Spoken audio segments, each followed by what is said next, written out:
চলেন আজকে আপনাদের সাথে 5টি প্রোডাক্টিভ টিপস শেয়ার করি যেগুলো আমি পার্সোনালি নিজে ফলো করি। প্রথমটি হচ্ছে টু ডু লিস্ট ইউজ করা। আমরা অনেকেই হয়তো জানি এটা নতুন কিছু না, but to do list use করা খুবই ইফেক্টিভ। আপনি যদি মুখস্থ কাজ করেন যে ভাইয়া আমি কি কি টাস্ক করব, এটা আমার মাথায় আছে, আসলে মাথায় যেগুলো থাকে ওইগুলা অনেক সময় এক্সিকিউট করা হয় না।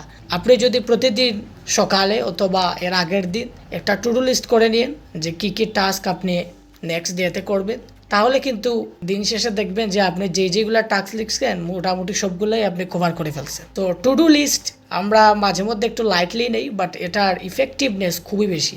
টিপ নাম্বার 2, ফোনের নোটিফিকেশন। ভাইয়া আমরা যেহেতু ক্রিয়েটিভ মানুষ, কম্পিউটারের সামনে সারাদিন কাজ করতে হয়, সো ফোন আমাদের সাথেই থাকে, বাট ফোনের মধ্যে বিভিন্ন সময় নোটিফিকেশন আসে বা আমরা ক্যাজুয়ালিও ফোন হাতে নেয়ার পরে ফেসবুকে সাপোজ ঢুকি, তারপরে স্ক্রল করতে করতে এই 5 মিনিট কখন যে 1-1.5 ঘন্টা হয়ে যায় টেরই পাওয়া যায় না।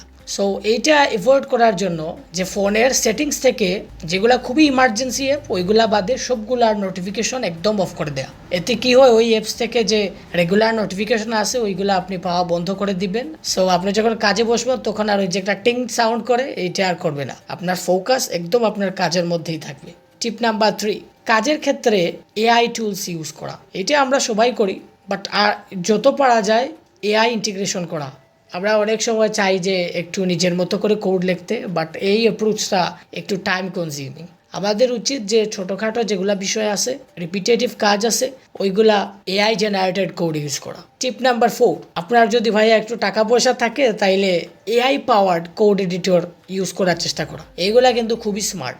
যখন কোড লিখতে থাকি ও আমাদেরকে অটো সাজেস্ট করতে থাকে নেক্সট লাইন কী হবে, নেক্সট লাইন কী হবে। সো তাহলে আমাদের এই কোড লেখার যে প্যারাটা একটু কম হয়। আর আপনি যদি একটু গরিব দুঃখী হন আমার মতো, তাইলে আপনি চাইলে বিভিন্ন এক্সটেনশনস ইউজ করতে পারেন ভিএস কোডের ভেতরে, লাইক গিটহাব কোপাইলট, অথবা ফ্রি টুল আছে আরেকটা ট্যাব9, খুবই ভালো। টিপ নাম্বার 5, আমাদের উচিত কোড একটু চিন্তা ভাবনা করে, সময় একটু বেশি লাগুক, এরপর একটু clean and well documented code লেখা। এই জিনিসটা আমরা হয়তো অনেকবার শুনেছি, বাট অনেক সময় তাড়াহুড়া বশত একটু ব্যাড কোড লিখে ফেলি।